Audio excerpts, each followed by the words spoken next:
আলোচনাটা শুরু করেছেন, বাংলাদেশের হয়তো অনেক বিষয় নিয়ে তারা আলোচনা করবে, অর্থনীতি নিয়ে আলোচনা করবে, অন্যান্য বিভিন্ন সেক্টর নিয়ে আলোচনা করবে। শুরুটা করেছেন শিক্ষা দিয়ে, এই জন্য আপনাদেরকে ধন্যবাদ জানাচ্ছি। পক্ষান্তরে আমরা এটাও দেখতে পাচ্ছি যে বাংলাদেশের বর্তমানে যে দল ক্ষমতায় রয়েছে, সে দল একে একে বিশ্ববিদ্যালয়ের ভিসি, যারা যোগ্যতা সম্পন্ন ভিসি ছিলেন, সুন্দরভাবে বিশ্ববিদ্যালয় চালিয়েছেন, তাদেরকে সরিয়ে সেখানে ধান লাগানো ভিসি, নানা রকম মিটিং মিছিল করাই তার যোগ্যতা, এই ধরনের ভিসিদেরকে নিয়োগ দেওয়া হয়েছে। এবং আমরা দেখলাম এই নিয়োগের বিরুদ্ধে বিভিন্ন ক্যাম্পাসে শিক্ষার্থীরাও আওয়াজ তুলেছে।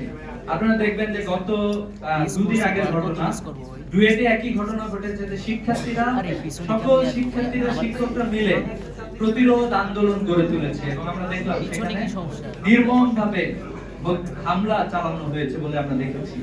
তো আমরা আসলে বাংলাদেশের যে শিক্ষা ব্যবস্থা রয়েছে, এই শিক্ষা ব্যবস্থায় তো সরকারের কাছ থেকে আমাদের প্রত্যাশা অনেক বেশি ছিল। বর্তমানে যে শিক্ষা ব্যবস্থা আছে, সেই শিক্ষা ব্যবস্থা তো আমাদের জাতির মৌলিক কোন রিফ্লেকশন আমরা এখানে অনেক ক্ষেত্রে দেখি না। কারণ আমরা জানি যে এটা হচ্ছে এক্সটেনশন। ব্রিটিশরা যে শিক্ষা ব্যবস্থা তৈরি করেছিল, তাদের একটা লক্ষ্য উদ্দেশ্য ছিল। তাদের লক্ষ্য উদ্দেশ্য ছিল যে বাংলা ভাষাভাষীদের মধ্যে তারা তাদের দোভাষী তৈরি করবে। আমরা দেখলাম যে বাংলাদেশে 47 হয়েছে, নতুন দেশ পাইছিলাম, 71 নতুন দেশ পেয়েছি। কিন্তু এরপর আমরা দেখতে পাচ্ছি যে অতীতের যেই ব্রিটিশরা যে শিক্ষা ব্যবস্থা রেখে গিয়েছিল, ভঙ্গুর শিক্ষা ব্যবস্থা, এটাই জোড়াতালি দিয়ে এটাকে আমরা সামনের দিকে এগিয়ে নিয়ে যাচ্ছি। তো এই জায়গা থেকে আমরা মূলত যেটা চাই যে বাংলাদেশের শিক্ষা ব্যবস্থায় আমূল পরিবর্তন দরকার। আমাদের শিক্ষা ব্যবস্থা পুরোপুরি ব্যর্থ হয়েছে। আমাদের শিক্ষা ব্যবস্থা যদি বলি যে দুইটা উদ্দেশ্য জাতি হিসাবে আমরা চাই, এক নম্বর হচ্ছে যে একটা নীতি নৈতিকতা সম্পন্ন মানুষ তৈরি করা। যে জায়গায় আমরা দেখতে পাচ্ছি যে বাংলাদেশ দুর্নীতিতে বারবার সামনের দিকে দেশগুলোর মধ্যেই থাকে। এখানকার রাজনীতিবিদরা দুর্নীতিগ্রস্ত, এখানকার আমলারা দুর্নীতিগ্রস্ত, এখানকার ব্যবসায়ীরা সবাই দুর্নীতিগ্রস্ত। তো আমরা দেখলাম যে নীতি নৈতিকতা সম্পন্ন মানুষ তৈরি করতে আমাদের এই শিক্ষা ব্যবস্থা ব্যর্থ হয়েছে।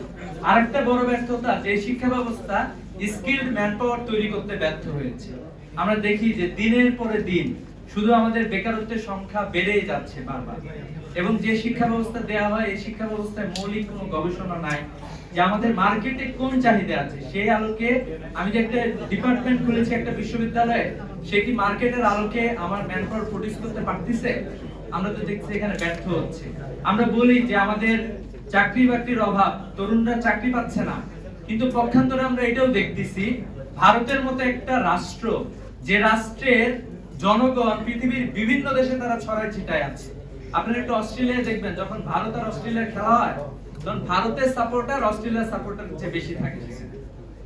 এরপর আমরা দেখতে পাই যে বাংলাদেশ হলো এমন একটা দেশ, রেমিটেন্স সাইড দিক দিয়ে বাংলাদেশ ভারতের 3-4টা দেশের মধ্যে একটা সবসময় থাকে, যে ভারত বাংলাদেশ থেকে রেমিটেন্স আয় করে প্রচুর পরিমাণে।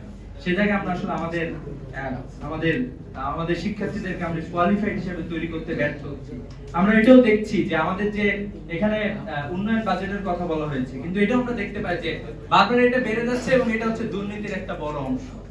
আপনারা একটু শিক্ষায় দেখেন যে আমাদের যে শিক্ষায় ব্যয় করা হয়, শিক্ষা ব্যয়ের একটা বড় অংশ হচ্ছে অবকাঠামো নির্মাণ। অবকাঠামো লাগবে আমাদের, কিন্তু বড় ব্যয়টা সেখানে হয় আমাদের শিক্ষার কোয়ালিটি এনশিওর করার জন্য।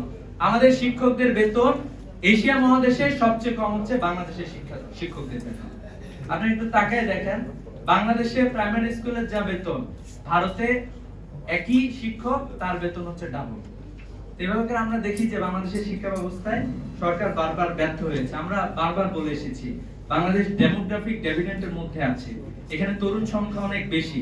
এই তরুণদেরকে যদি আমরা ঠিকঠাক মতো গড়ে তুলতে পারি, বাংলাদেশকে আর পেছনের দিকে তাকাইতে হবে না। আমরা যে কয়েকটা দেশকে দেখেছি যে উন্নতির শিখরে আরোহণ করেছে, তারা মালয়েশিয়ার কথা বলি, ভিয়েতনাম, তাইওয়ানের কথা বলি, অথবা দক্ষিণ কোরিয়ার কথা বলি, সবাই দেখবেন যে এই ডেমোগ্রাফিক ডেভিডেন্টটাকে কাজে লাগিয়েছে। কিন্তু আমরা এটা তো দেখছি যে আমাদের সরকার বারবার ব্যর্থ হয়েছে। আমরা